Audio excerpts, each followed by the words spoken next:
जय हिंद साथियों, मैं बबलू धाकड़ स्वागत करता हूं आप सभी का धरणीधर एग्रो क्लासेज के डिजिटल प्लेटफॉर्म पर। साथियों, आज का जो हमारा टॉपिक रहेगा उस टॉपिक का नाम है फार्म मैनेजमेंट, जिसको हिंदी लोग प्रक्षेत्र प्रबंधन के नाम से भी जानते हैं। इस टॉपिक को स्टार्ट करने से पहले हम ये देखते हैं कि इसकी आवश्यकता कहाँ कहाँ पर है। ये जो टॉपिक लिया गया है वो लिया गया है एग्रीकल्चर इकोनॉमिक्स, जिसको हम कृषि अर्थशास्त्र के नाम से जानते हैं। कृषि अर्थशास्त्र इस टॉपिक को लिया गया है। इसकी यदि हम नीड की बात करें तो जब हम कोई सी भी इंडस्ट्री लगाते हैं या फिर इंडस्ट्री लगाने के बाद में जो भी हमें प्रोडक्शन होता है और उसको हम बेचने तक, यानी कि किसी भी चीज का उत्पादन से लेकर किसी भी चीज को बेचने तक, कंजप्शन होने तक, उपभोग होने तक, उसके बीच में जो जो भी प्रोसेस आती है उसके लिए हमें एक पर्टिकुलर मैनेजमेंट की आवश्यकता होती है। तो उसके मैनेजमेंट के पीछे जो कई सारे हमारे उद्देश्य होते हैं, ये सामने लिखे हुए उद्देश्य, इनके बारे में भी हम चर्चा करेंगे। तो इन उद्देश्यों की पूर्ति के लिए हमें कई प्रकार के मैनेजमेंट की आवश्यकता होती है, और वो जो मैनेजमेंट हम कर सकते हैं वो किसके अंदर करते हैं, तो वो मैनेजमेंट हम फार्म के अंदर करते हैं, यानी कि किसी भी प्रक्षेत्र के अंदर करते हैं। तो ये जो टॉपिक है किसी भी उद्योग से संबंधित, चाहे हम एग्रीकल्चर इंडस्ट्री से ले लें या फिर कोई सा भी मैन्युफैक्चरिंग जो इंडस्ट्री होती है उससे संबंधित, चाहे हमारे एग्रीकल्चर के अंदर जो भी इक्विपमेंट बनते हैं उनका यदि हमें प्रोडक्शन ज्ञात करना है कि कितना प्रोडक्शन होगा, कितना समय में होगा, कितना उत्पादन करें कि हमें आर्थिक लाभ प्राप्त होने लग जाए, वो सारी की सारी बातें इस टॉपिक के अंदर हम समझने की कोशिश करेंगे।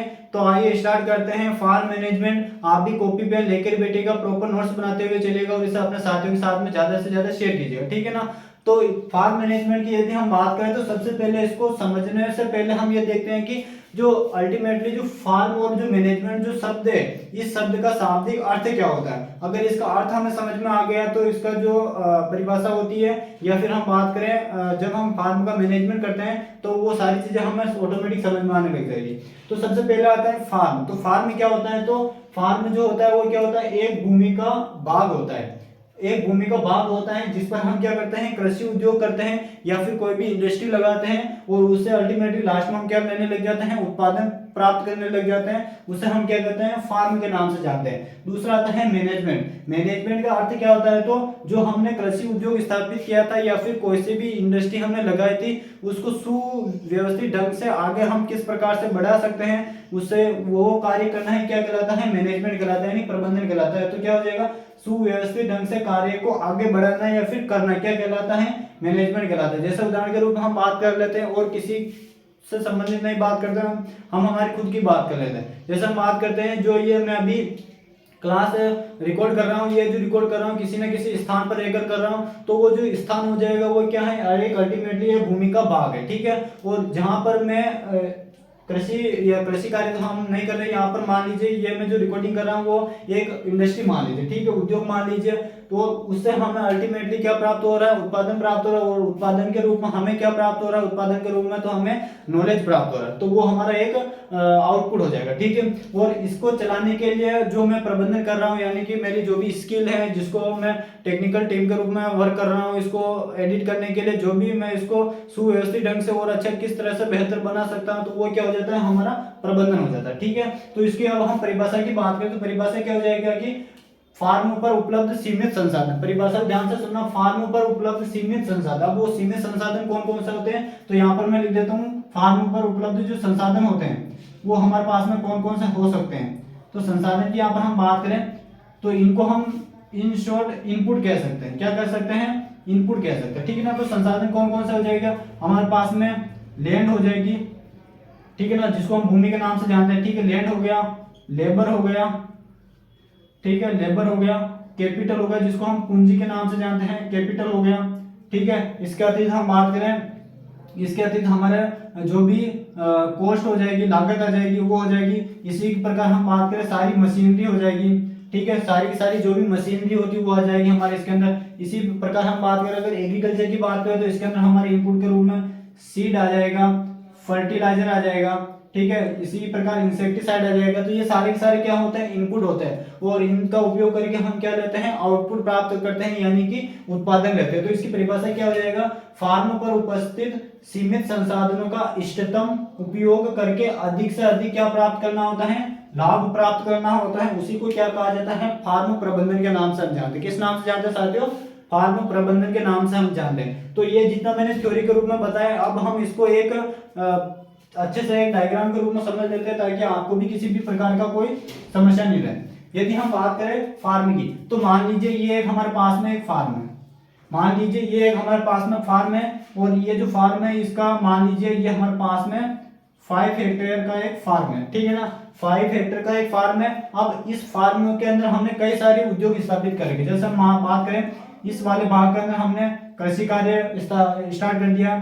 इस वाले भाग की यदि हम बात करें तो इस वाले भाग में हमने फिशरी, जिसको हम मत्स्य पालन के नाम से जानते हैं, उसको पालने लग गए। यदि हम बात करें इस वाले भाग के अंदर हम पोल्ट्री फार्मिंग करने लग गए, ठीक है ना, मुर्गी पालन का कार्य करने लगे। इस वाले भाग में ये जो शेष बचा हुआ है, इस वाले भाग के अंदर हमने फॉरेस्ट्री यानी कि जिसको हम सिल्वीकल्चर के नाम से जानते हैं, जिसको हम सिल्वीकल्चर, जिसको वन संवर्धन के माध्यम से जानते हैं, तो वनों को स्थापित करने लग गए, ठीक है। और ये वाला जो भाग बचा हुआ है इसके अंदर मान लीजिए हमने मशरूम के कल्टीवेशन करने लगे, या फिर हम बात करें वर्मी कंपोस्ट की, हमने यूनिट लगा दी। तो ये एक हमारा 5 हेक्टेयर का फार्म था। अब इस 5 हेक्टेयर के फार्म में हमने अलग अलग इंडस्ट्री स्थापित कर दी, ठीक है ना, अलग अलग हमने क्या कर दिए, उद्योग स्थापित कर दिया।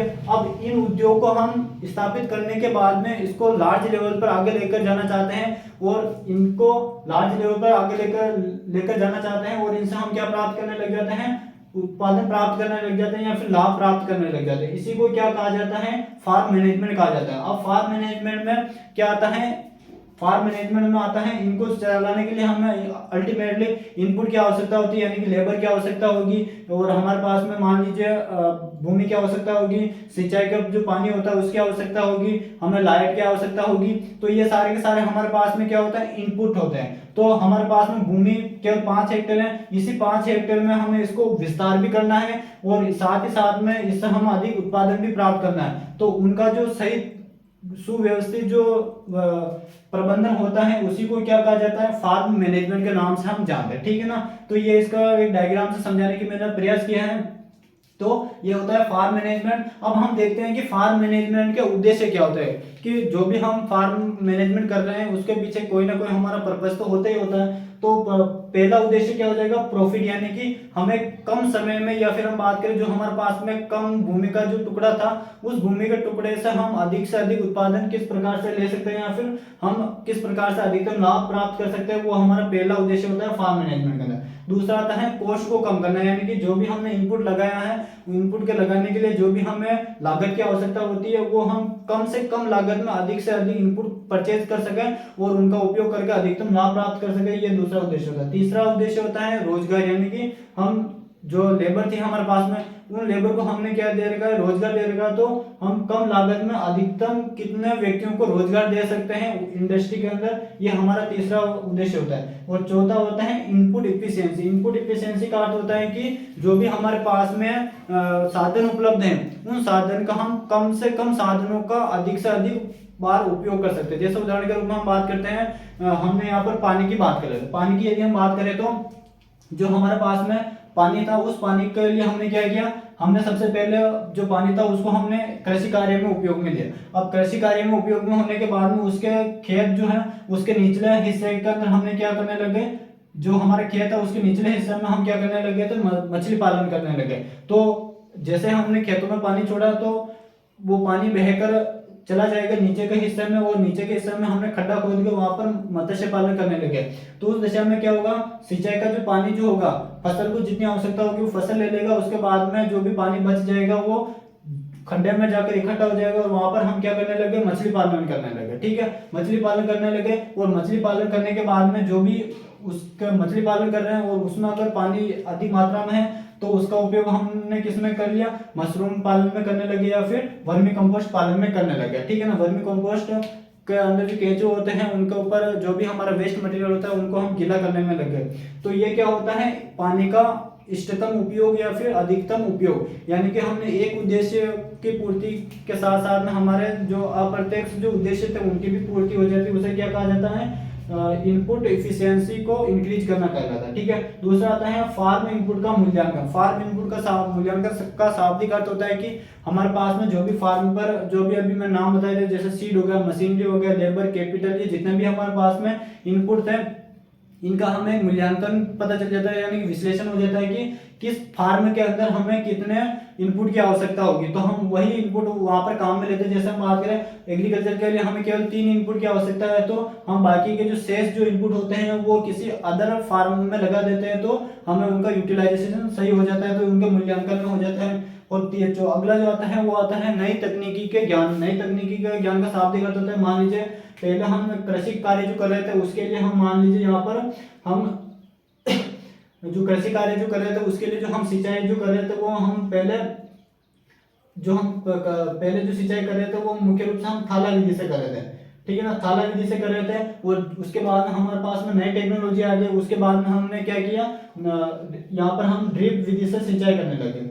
किस विधि से करने लगे, ड्रिप विधि से सिंचाई करने लगे। तो अब हमें क्या करना है, इसको हटाकर हमें क्या लेकर आना है, ड्रिप विधि लेकर आना है। तो इससे हमें दो फायदे होते हैं, एक तो तकनीकी ज्ञान प्राप्त हो जाता है, दूसरा हमें यह पता चल जाता है कि जब हम ड्रिप मेथड जो ड्रिप इरिगेशन जो सिस्टम होता है उसको जब हम खरीदेंगे तो उसके लिए हमें कितने लागत की आवश्यकता होगी इसका भी हमें ज्ञान हो जाता है। तो यह एक तकनीकी ज्ञान से संबंधित होता है जो हम फार्म मैनेजमेंट करते हैं तब इसका उद्देश्य के रूप में इसको कंसिडर किया जाता है। तो ये होता है फार्म मैनेजमेंट की कॉमन कॉन्सेप्ट और उसका उद्देश्य, ठीक है ना। इसके बाद में हम अगला टॉपिक की यदि बात करें फार्म मैनेजमेंट के अंदर तो इसका स्कोप आता है। स्कोप काफी इंपॉर्टेंट है, उसके बाद में हमें ध्यान रखना है। यदि इसको आप नोट डाउन करना चाहते हो तो नोट डाउन कीजिए, फिर हम आगे बढ़ते हैं, ठीक है ना।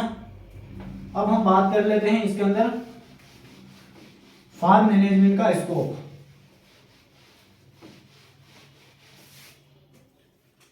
फार्म मैनेजमेंट का यदि हम स्कोप की बात करें साथियों यहाँ पर, तो फार्म मैनेजमेंट जो होता है उसका स्कोप 3 होते हैं। फार्म मैनेजमेंट के जो स्कोप होते हैं वो कितनी कैटेगरी में बांटे गए, 3 कैटेगरी। पहला आता है अनुसंधान। पहला जो इसका स्कोप आता है वो किस में आता है, अनुसंधान में, ठीक है। दूसरा जो स्कोप आता है वो आता है इसके अंदर परीक्षण में। किस में आता है,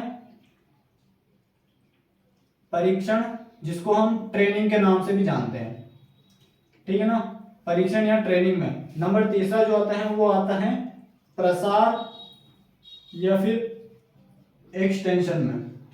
किस में आता है, प्रसार या एक्सटेंशन में।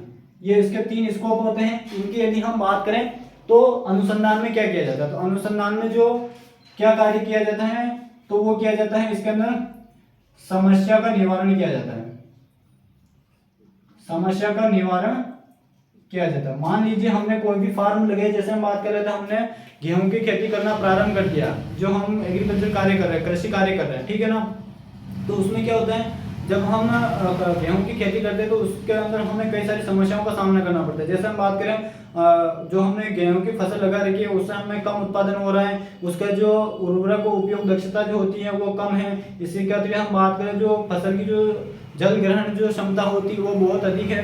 इसके अलावा हम बात करें जो हम गेहूं की जो खेती कर रहे हैं उसमें हमें उत्पादन कम प्राप्त हो रहा है और उससे चारे की उपलब्धता अधिक हो रही है। तो ये हमारे समस्या होती है। अब इन समस्याओं का सुधार जो किया जाता है वो किसके माध्यम से किया जाता है, अनुसंधान या फिर रिसर्च के माध्यम से किया जाता है। और इसके लिए जो अनुसंधान जो कार्य किया जाता है वो किसके माध्यम से किया जाता है, जैसे हम बात करें कुछ संस्थान जैसे IARI हो गया, ठीक है। इसी प्रकार हम बात करें ICAR हो गया, ठीक है ना। तो ये जो संस्थान होती है ये क्या काम करती है, रिसर्च का काम करती है। और उस रिसर्च में जो भी हमारे फार्म से संबंधित समस्याएं होती है उन समस्याओं का ये निवारण करती है, ठीक है ना। ये हमारा पहला पॉइंट होता है। अब ये जो समस्याओं का जो निवारण किया जाता है वो फार्म के आधार पर किया जाता है। कहने का शाब्दिक अर्थ होता है जैसे जो हम फार्म स्थापित कर रहे हैं उसके आधार पर ही समस्याओं का निवारण किया जाता है। जैसे हम कृषि कार्य कर रहे हैं तो उसके लिए हम फसलें उगा रहे हैं, तो फसलों में सुधार के लिए ये दोनों संस्थान काम करेगी। अगर हम फार्म के रूप में मान लीजिए हमने मत्स्य पालन कर रहे हैं तो मत्स्य पालन के लिए जो भी हमारा मत्स्य विभाग है वो उन समस्याओं का निवारण करेगा, तो उसके लिए जो भी संस्थान स्थापित किए गए हैं वो वहां पर कार्य करेगा। इसी प्रकार हम बात करें यदि हम मान लीजिए हमने मुर्गी पालन का कार्य कर रहे हैं तो मुर्गी पालन के लिए जो भी संस्थान बनी हुई है वो वहां पर जो भी समस्या है उनका निवारण करेगा। उदाहरण के रूप में हम बात करें यदि हम भेड़ पालन का काम कर रहे हैं तो भेड़ पालन के लिए जो संस्थान बनी हुई है उस संस्थान का नाम हो जाएगा केंद्रीय भेड़ एवं बकरी अनुसंधान संस्थान, जो कि मालपुरा टोंक में स्थित है। वो वहां पर रिसर्च का काम करेगी और रिसर्च का कार्य करने के बाद में जो भी समस्या होगा उसका वो स्वतः से निवारण हो जाएगा। तो जो भी हम फार्म लगा रहे हैं उस फार्म के आधार पर ही जो भी फार्म में समस्या उत्पन्न होती है उसके लिए अलग से संस्थान बने हुए हैं, उन संस्थान के द्वारा उस समस्या का निवारण किया जाता है। अब समस्या का निवारण हो गया, अब उनको हमें क्या करना है, प्रसार करना है, यानी कि किसानों तक पहुंचाना है। तो किसानों तक पहुंचाने के लिए हमें जो आवश्यकता होगी वो किसकी होगी, ट्रेनिंग की आवश्यकता होगी। और ये ट्रेनिंग में क्या किया जाता है, ये जो भी समस्या का निवारण हो गया है, वो जो भी नई तकनीक विकसित की है उन तकनीक को क्या किया जाता है, शिक्षा के माध्यम से, शिक्षा द्वारा बताया जाता है। शिक्षा के द्वारा स्कूल हो गए, कॉलेज हो गए, यूनिवर्सिटी हो गए, उनके द्वारा विद्यार्थियों को बताया जाता है कि हमने अनुसंधान करके ये नई तकनीक विकसित की है, अब इस तकनीक को आप किसानों तक पहुंचाइए, ठीक है ना। तो दूसरा जो स्टेप आता है उसमें क्या किया जाता है, शिक्षा के द्वारा इन जो भी नई टेक्नोलॉजी थी उनको बताया जाता है, और उसके बाद में उसका क्या किया जाता है, प्रसार किया जाता है। प्रसार में क्या किया जाता है, तो प्रसार में किसानों तक वो नई तकनीकी ज्ञान पहुंचाया जाता है। तो वो जो तकनीकी ज्ञान किसानों तक पहुंचाया जाता है वो केवीके के माध्यम से हो गया, और मेलों के माध्यम से हो गया, यानी कि किसान प्रदर्शनी जो मेले होते हैं उनकी सहायता से हो गया, तो या फिर किसान पोर्टल की सहायता से इन सभी को किसानों तक पहुंचाया जाता है। तो ये इसके 3 स्कोप होते हैं जो हमें ध्यान रखने हैं, और परीक्षा की दृष्टि से ये काफी महत्वपूर्ण होते हैं, ठीक है ना। तो ये 3 स्कोप यहाँ पर हमारे कंप्लीट होते हैं। अब इसके बाद में जो हमारा अगला टॉपिक आता है वो आता है प्रोडक्शन फंक्शन। जो फार्म मैनेजमेंट होता है उसके अंदर आता है उत्पादन फलन, उसके बारे में हम अध्ययन करते हैं, ठीक है ना। अब जो फार्म मैनेजमेंट में जो अगला जो हमारा टॉपिक आता है वो क्या आता है साथियों, उत्पादन फलन, जिसको हम प्रोडक्शन फंक्शन के नाम से भी जानते हैं, ठीक है ना। तो इसकी परिभाषा की बात करें तो उत्पादन फलन कहते किसे हैं, तो याद रखिएगा, जितना हम इनपुट काम में ले रहे हैं और इनपुट के उपयोग के बाद में जो आउटपुट प्राप्त होता है उसका गणितीय संबंध क्या कहलाता है, उत्पादन फलन कहलाता है। जैसे मान लीजिए हमने इनपुट काम में लिया था, इनपुट का हमने उपयोग किया, और इनके उपयोग के बाद में कितना आउटपुट मिला, इसका, इन दोनों का गणितीय रूप ही क्या कहलाता है, उत्पादन फलन कहलाता है। ध्यान से सुनना, जैसे मान लीजिए इसको हम ग्राफ के रूप में कंसीडर करें तो ये हमारा एक्स एक्सिस और ये वाई एक्सिस, और ये 0 हो जाएगा, ठीक है ना। इनपुट के रूप में मान लीजिए हमने 1 2 3 1 2 3, ये 1 2 3 1 2 3, ठीक है ना। हमने क्या किया, मान लीजिए इनपुट के रूप में हमने 2 इनपुट काम में लिए, ठीक है ना, 2 इनपुट काम में लिए, और उससे जो हमें आउटपुट मिला, वो जो आउटपुट मिला वो हमें कहां तक मिला, इस बिंदु तक मिला। आउटपुट जो मिला था हमें कहां तक मिला था, इस बिंदु तक मिला। तो इन दोनों का जो संबंध है उसी संबंध को क्या कहा जाता है, उत्पादन फलन कहा जाता है। क्या कहा जाता है, उत्पादन फलन कहा जाता है। 2 इनपुट के रूप में मान लीजिए हमने यहाँ पर सीड काम में लिया था, और एक हमने काम में लिया था उर्वरक काम में लिया था, ठीक है ना। इन दोनों का जब हमने उपयोग किया, उपयोग करने के बाद में हमें क्या हुआ, जो बिंदु नंबर 3 था, यहाँ पर हमें गेहूं का उत्पादन हुआ 30 क्विंटल। कितना आउटपुट मिला, 30 क्विंटल हमें गेहूं का उत्पादन हुआ। तो इनपुट और आउटपुट का जो ये रिलेशन होता है कि कितना हम कितना हम इनपुट में वृद्धि कर रहे हैं तो आउटपुट में क्या परिवर्तन हो रहा है, या फिर हम बात करें यदि हम इनपुट को कम कर रहे हैं तो आउटपुट में क्या परिवर्तन हो रहा है, ये जो परिवर्तन होता है वही क्या कहलाता है, उत्पादन फलन कहलाता है। क्या कहलाता है, उत्पादन फलन कहलाता है। ये हमारा पहला पॉइंट इसके अंदर कवर होता है, ठीक है। अब उत्पादन फलन को ज्ञात करने के लिए एक समीकरण दी गई है, वो समीकरण याद रखना। तो y बराबर f, और यहाँ पर हो जाएगा x1 x2 x3, और ये इस प्रकार से x अनंत तक चला जाएगा, ठीक है ना। तो यहाँ पर हम y की बात करें तो y जो होता है ये किसको बताता है, तो ये बताता है आउटपुट को बताता है। ये किसको बताता है, y जो होता है ये बताता है आउटपुट, यानी कि उत्पादन को बताता है। किसको बताता है, उत्पादन को बताता है। ये याद रखिएगा, ये सीधे सीधे एग्जाम में क्वेश्चन पूछ लिए जाते हैं कि निम्न में से y किसका प्रतीक चिन्ह होता है, तो किसका हो जाएगा, आउटपुट या उत्पादन का हो जाएगा। इसी प्रकार f की बात करें, f जो होता है ये किसका प्रतीक चिन्ह होता है, फलन का, जिसको हम फंक्शन के नाम से जानते हैं।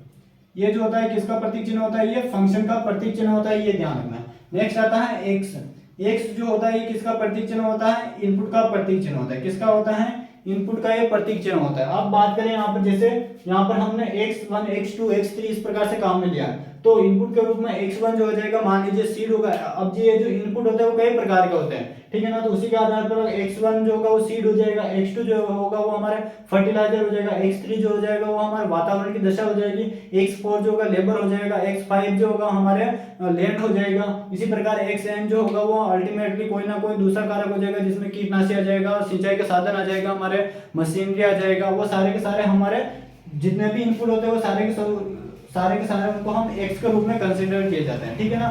तो ये समीकरण याद रखिएगा, और ये तीनों किसको बताते हैं ये हमें ध्यान रखना, ठीक है ना।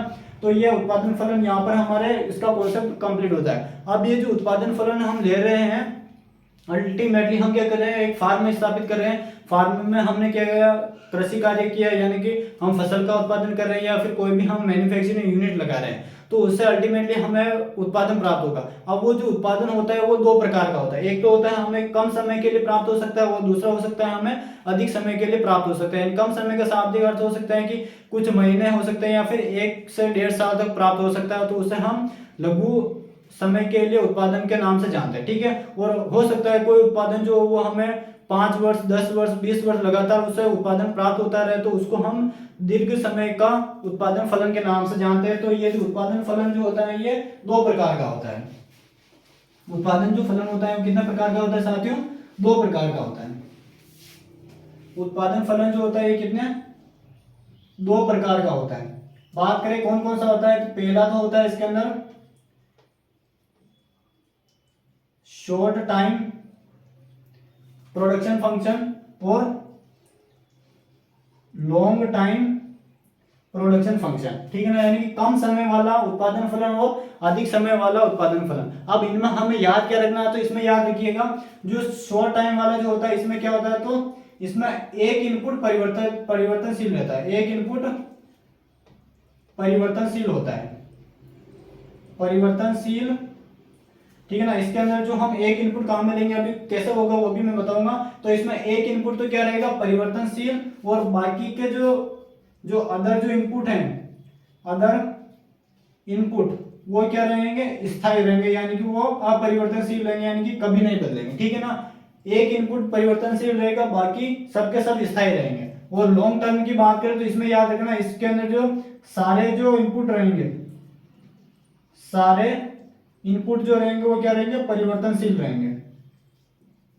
सारे इनपुट क्या रहेंगे इसके अंदर, परिवर्तनशील रहेंगे, ठीक है। अब ये किस प्रकार से होता है वो हम देखते हैं। तो इसके उदाहरण की यदि हम बात करें, तो उदाहरण की आप बात करें तो हमने जैसे बात करें फसलों की यदि बात करें, तो एक समय में हमने फसल ली थी, यहाँ पर मान लीजिए गन्ना की फसल ली थी। एक समय में हमने गन्ने की फसल ली थी, और दूसरी ऋतु के अंदर हमने फसल ली मान लीजिए गेहूं की, और तीसरे समय के अंदर हमने ली मान लीजिए यहाँ पर चने की फसल ली थी, ठीक है ना। एक समय के लिए हमने गन्ने की फसल ली थी, दूसरे में हमने गेहूं की, और तीसरे में हमने चने की फसल ली थी। लेकिन अब होता क्या है इसके अंदर, इसमें एक इनपुट तो क्या रहेगा, परिवर्तनशील रहेगा, और बाकी सब स्थायी रहेंगे। जैसे उदाहरण के रूप में हम बात कर लेते हैं, यहाँ पर केवल एक का उदाहरण बात कर रहे हैं,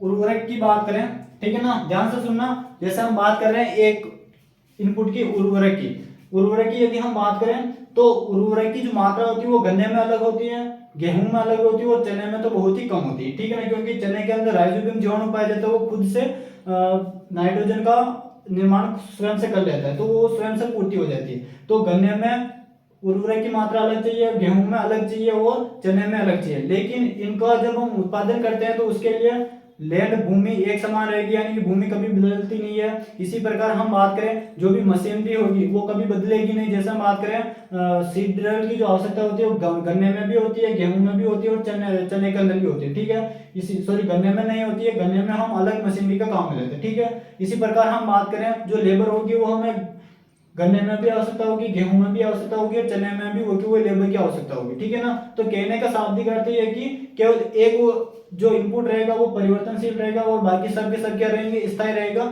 ये होता है हमारे शॉर्ट टाइम वाला। अब बात करते हैं हम लॉन्ग टाइम वाला। लॉन्ग टाइम की यदि हम बात करें यहाँ पर उदाहरण की, तो इसमें याद रखिएगा हम अलग अलग इंडस्ट्री लगा रहे हैं। जैसे हम बात करें यहाँ पर हमने लगाया, हम मुर्गी पालन कर रहे थे यहाँ पर, ठीक है, मुर्गी पालन कर रहे थे, इसी के साथ में हम यहाँ पर कर रहे थे मत्स्य पालन, ठीक है ना।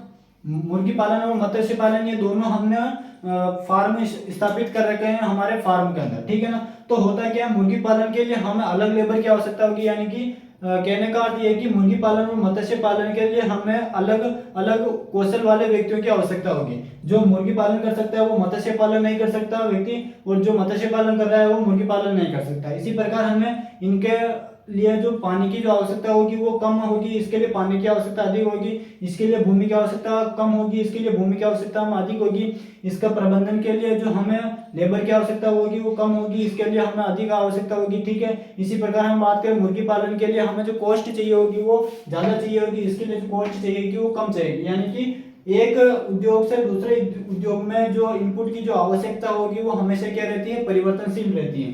तो ये होता है हमारे लॉन्ग टाइम वाला प्रोडक्शन फंक्शन होता है। उम्मीद आप सभी को समझ में आ गया होगा। तो इसमें क्या होता है, मुर्गी पालन और मत्स्य पालन दोनों में क्या होता है, जो इनपुट होते हैं वो एक जैसे नहीं होते हैं, अलग अलग इनपुट इनमें चाहिए होता है, ठीक है। अब हम बात करते हैं यदि हमें शॉर्ट टाइम और लॉन्ग टाइम वाला जो होता है प्रोडक्शन फंक्शन, इसको हम किस प्रकार से ज्ञात करते हैं। तो इसको ज्ञात करने के लिए हमें दो नियम की आवश्यकता होती है। कितने नियम की, दो नियम की आवश्यकता होती है।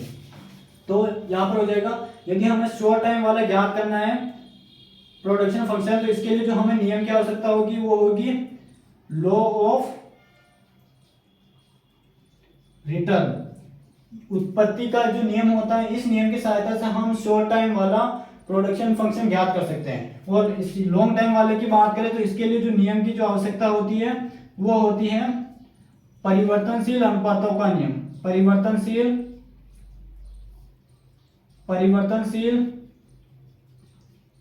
अनुपातों का नियम। परिवर्तनशील अनुपातों का नियम से हम आसानी से लॉन्ग टाइम के लिए जो प्रोडक्शन फंक्शन होता है वो ज्ञात कर सकते हैं। और ये जो दोनों जो नियम होते हैं, ये दोनों नियम एक ही हैं। जब हम लॉ ऑफ रिटर्न पढ़ते हैं या फिर जो परिवर्तनशील अनुपातों का जो नियम होता है इसको पढ़ते हैं, तब हम दोनों प्रकार का जो प्रोडक्शन फंक्शन होता है वो एक ही नियम से ज्ञात कर सकते हैं। तो ये याद रखिएगा। कहने का अर्थ ये है कि जो उत्पत्ति का जो नियम होता है उसी का दूसरा नाम होता है परिवर्तनशील अनुपातों का नियम। तो हम एक नियम की सहायता से दोनों प्रकार का जो प्रोडक्शन फंक्शन होता है वो आसानी से ज्ञात कर सकते हैं। इसी के साथ में हमारे प्रोडक्शन जो फंक्शन होता है उससे संबंधित जो भी महत्वपूर्ण जानकारी होती है वो यहाँ पर हमारे कंप्लीट होती है। इसको यदि आप उतारना चाहते हैं तो फटाफट से उतारिए। फिर हम आगे बढ़ते हैं कि उत्पादन से संबंधित जो निर्णय होते हैं वो हम किस प्रकार से ले सकते हैं, उसके बारे में हम चर्चा करते हैं। अगला जो इसके अंदर हमारे उत्पादन फलन के अंदर जो टॉपिक हो जाएगा वो हो जाएगा उत्पादन संबंधी नियम, या उत्पादन संबंधी जो हम निर्णय लेते हैं वो किस प्रकार से लेते हैं। उत्पादन संबंधी निर्णय। उत्पादन संबंधी निर्णय के इसका अर्थ क्या होता है, तो जैसे मान लीजिए हमने कोई भी यहाँ पर एक उद्योग स्थापित कर रखा है, ठीक है। तो उद्योग स्थापित करने के बाद में हमारे मस्तिष्क में कई प्रकार के प्रश्न उठते हैं। कि पहला प्रश्न तो ये उठता है कि हमने फार्म स्थापित कर दिया, यानी कि उद्योग स्थापित कर दिया, तो अब हम उसकी शुरुआत कैसे करें, यानी कि उत्पादन कैसे लें। पहला प्रश्न ये बनता है कि हम कितना उत्पादन लें कि हमें आर्थिक उपज प्राप्त होने लग जाए। और इसी के अलावा ये आता है कि कितना खर्चा होगा, यानी कि कम से कम लागत में हम किस प्रकार से उत्पादन ले सकते हैं। तो ये कई प्रकार के प्रश्न बनते हैं। तो ये जो प्रश्न बनते हैं इन्हीं को हम किस प्रकार से अप्लाई करके उनका निर्णय किस प्रकार से लें कि हमें ये जो प्रश्न हमारे मन में उठ रहे हैं इनकी हमारे पूर्ति हो जाए। तो उन्हीं को कहा जाता है उत्पादन संबंधी निर्णय, ठीक है ना, जिसको हम प्रोडक्शन रिलेटेड डिसीजन के नाम से जानते हैं। तो इसके लिए हमें तीन चीजों की आवश्यकता होगी। इसके लिए हमें तीन चीजों की आवश्यकता होगी, ठीक है ना। पहला आता है, यहाँ पर आ जाएगा हमारा निर्णय। पहला आ जाएगा यहाँ पर हमारा निर्णय, यानी कि उत्पादन से संबंधित हमें किस प्रकार का निर्णय लेना है वो हमारे एक तरफ आ जाएगा। अब ये जो निर्णय रहेगा इसकी हमें व्याख्या करनी पड़ेगी। तो व्याख्या हम किसकी सहायता से करेंगे, व्याख्या, यानी कि जो हम निर्णय ले रहे हैं उसको हम अप्लाई करने के लिए या उसको हम देखने के लिए कुछ ना कुछ तो कार्य करेंगे। तो उसकी जो व्याख्या होती है वो किसकी सहायता से कर सकते हैं, ये दो चीज हमें ध्यान रखनी है। तो पहला आता है इसके अंदर कि पहला आता है कि कितनी उपज हो। पहला जो हमारा निर्णय रहता है कि पहला प्रश्न हमारे मन में क्या आता है कि हमने मान लीजिए कृषि कार्य हम कर रहे हैं, तो पहला जज फसल को देखते ही कोई पूछता है तो हमारे निर्णय ये आता है कि कितनी उपज हो सकती है। एवरेज पूछते हैं ना कि कितनी उपज हो सकती है, तो पहला निर्णय क्या रहता है, कितनी उपज हो सकती है। फसल के मामले में कितनी उपज हो सकती है। और अगर हम पर्टिकुलर किसी इंडस्ट्री की बात करें, जैसे हम बात करें सिल्क इंडस्ट्री हो गई, या फिर हम बात करें कॉटन उद्योग हो गया, तो ये जो उद्योग होते हैं, या फिर मैन्युफैक्चरिंग कार उद्योग हो गया, बाइक उद्योग हो गया, ये जो उद्योग धंधे होते हैं उनके लिए यहाँ पर क्या शब्द काम में लिया जाएगा, उनके लिए लिया जाएगा कितना उत्पादन हो। उनके लिए जो काम में लिया जाएगा वो शब्द क्या लिया जाएगा, कितना उत्पादन हो। ठीक है ना, कितना उत्पादन हो कि हमें आर्थिक लाभ प्राप्त होने लग जाए। तो उसके लिए जिस अगर ये ज्ञात करना है हमें, ये निर्णय हमने लिया है, अब हमें इसकी व्याख्या करनी है, तो इसके लिए जो हमें उत्पादन से संबंधित जो निर्णय लेना पड़ेगा उसकी व्याख्या हम किससे कर सकते हैं। तो इसके लिए हम व्याख्या कर सकते हैं इनपुट आउटपुट, इनपुट आउटपुट, या इसी को हम प्रोडक्ट सॉरी इसी को हम फैक्टर प्रोडक्ट रिलेशन के नाम से जानते हैं। फैक्टर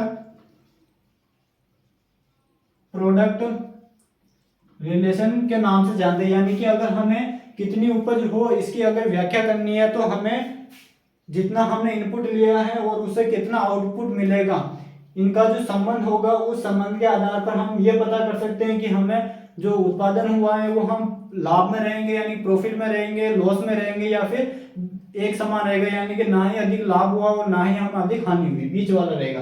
तो ये इसका पहला पॉइंट यहाँ पर हमारे कंप्लीट होता है। ठीक है ना, पहला जो पॉइंट होता है वो यहाँ पर हमारे कंप्लीट होता है। और दूसरा जो पॉइंट आता है वो आता है कि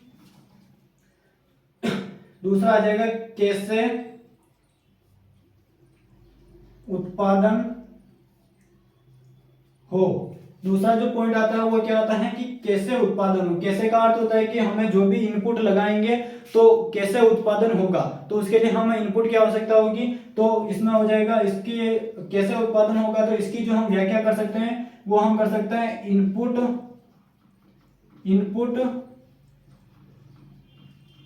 रिलेशन की सहायता से। यानी कि हम कह सकते हैं कि कारक कारक संबंध की सहायता से हम आसानी से कि उत्पादन कैसे होगा वो हम ज्ञात कर सकते हैं। ठीक है, और नंबर थर्ड जो हमारा निर्णय रहता है वो रहता है कि कैसे उत्पन्न करें, कैसे उत्पन्न करें। तो कैसे उत्पन्न करें, तो इसके लिए जो व्याख्या की जाती है वो की जाती है आउटपुट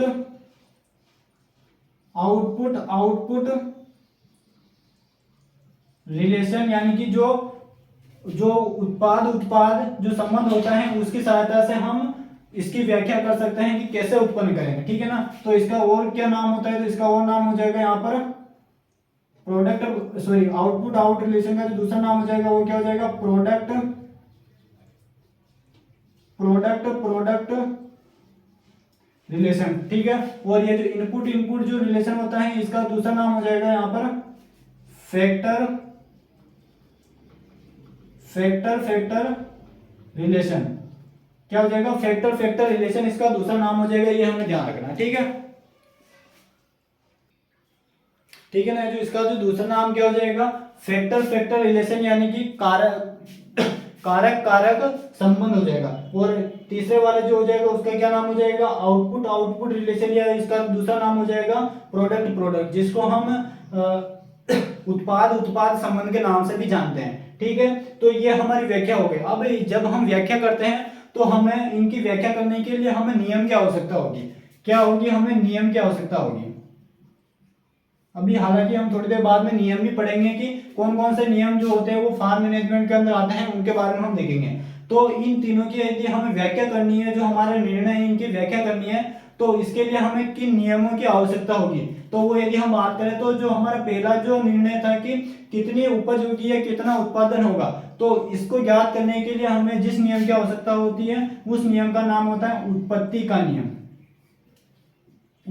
का नियम, जिसको हम लॉ ऑफ रिटर्न के नाम से भी जानते हैं। किस नाम से जानते हैं, लॉ ऑफ रिटर्न के नाम से जानते हैं। ठीक है, ये ध्यान रखिएगा।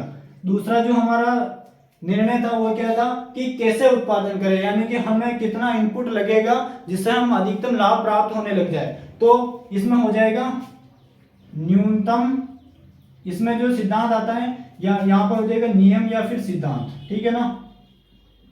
नियम या सिद्धांत की बात करें तो जो नंबर सेकंड पे जो होगा कि कैसे उत्पादन करें, तो इसके लिए जो सिद्धांत काम आता है उस सिद्धांत का नाम हो जाएगा न्यूनतम लागत का सिद्धांत। कौन सा सिद्धांत हो जाएगा? न्यूनतम लागत का सिद्धांत, जिसको हम इंग्लिश में लीस्ट कॉस्ट कॉम्बिनेशन के नाम से जानते हैं। किस नाम से जानते हैं? लीस्ट कॉस्ट कॉम्बिनेशन के नाम से जानते हैं। इस सिद्धांत की सहायता से हम आसानी से ज्ञात कर सकते हैं कि हमें कितना इनपुट लगाना पड़ेगा जिससे हम अधिकतम लाभ प्राप्त कर सकते हैं, ठीक है। और नंबर थर्ड जो आता है वो आता है हमारा कि कैसे उत्पादन करें। तो इसके लिए जो नियम काम आता है वो आता है अवसर लागत का सिद्धांत।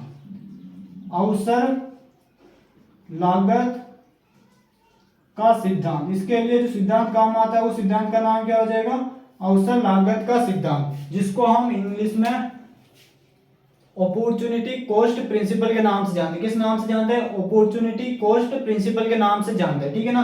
अपॉर्चुनिटी कॉस्ट प्रिंसिपल की सहायता से हम ये पता कर सकते हैं कि उसको हम कैसे उत्पन्न करें। जैसे एग्जांपल के रूप में हम इन तीनों की यदि बात करें तो पहला हम इससे स्टार्ट करते हैं कि कैसे उत्पन्न करें। जैसे कैसे उत्पन्न करना है, इसके लिए थोड़ा मार्केट के बारे में सोचिएगा कि मार्केट में किसकी डिमांड चल रही है। वर्तमान परिदृश्य की बात करें तो मार्केट में किसकी डिमांड चल रही है, तो हम बात करें यहाँ पर गर्मी का सीजन चल रहा है तो गर्मी के सीजन में किसकी आवश्यकता होती है? एक तो होती है ठंडे की आवश्यकता होती है, तो ठंडे में क्या क्या हो जाएगा? कोल्ड ड्रिंक्स हो जाएगा, पेप्सी हो जाएगा, हमारे कोको कोला हो जाएगा। इसी के अलावा हम बात करें जो भी हमारे पेय पदार्थ होते हैं, जैसे हम बात करें आम का जूस हो गया, गन्ने का जूस होगा, इनकी डिमांड चलती है।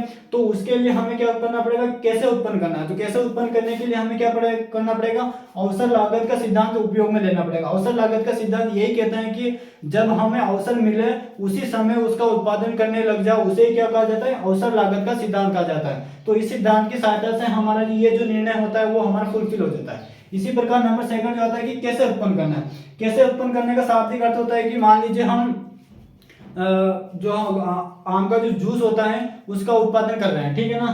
तो उसका उत्पादन कर रहे हैं तो उसके उत्पादन के लिए हमें कितना खर्चा होगा, यानी कि निम्नतम लागत में या फिर न्यूनतम लागत में हम आम का जूस जो होता है उसका उत्पादन कर सकें। तो उसके लिए जो भी हमें इनपुट की आवश्यकता होती है, उसके लिए हमें बिजली की आवश्यकता होती है, उसके लिए हमें मशीनरी की आवश्यकता होती है, उसके लिए हमें लेबर की आवश्यकता होती है, उसके लिए हमें अल्टीमेटली जो आम होता है उसकी आवश्यकता होती है। तो इन सभी का हम किस प्रकार से कॉम्बिनेशन बनाए कि हम कॉम्बिनेशन बनाने पर हमें 10 रुपए में हम अधिक से अधिक आम का जो जूस होता है वो प्रोड्यूस करने लग जाए। तो वो जो होता है वो जो निर्णय होता है वो कैसे उत्पन्न होगा, उत्पादन होगा, और उसके लिए जो सिद्धांत आता है वो न्यूनतम लागत का सिद्धांत आता है। न्यूनतम लागत का सिद्धांत यही कहता है कि कम से कम लागत में अधिक से अधिक उत्पादन प्राप्त होने लग जाए। वो कौन सा सिद्धांत कहता है? न्यूनतम लागत का सिद्धांत। तीसरा होता है कि कितनी उपज हो। कितनी उपज का शाब्दिक अर्थ होता है कि मान लीजिए हम 1 हेक्टेयर में गेहूं की फसल लगा रखी है हमने, और उससे हम चाहते हैं कि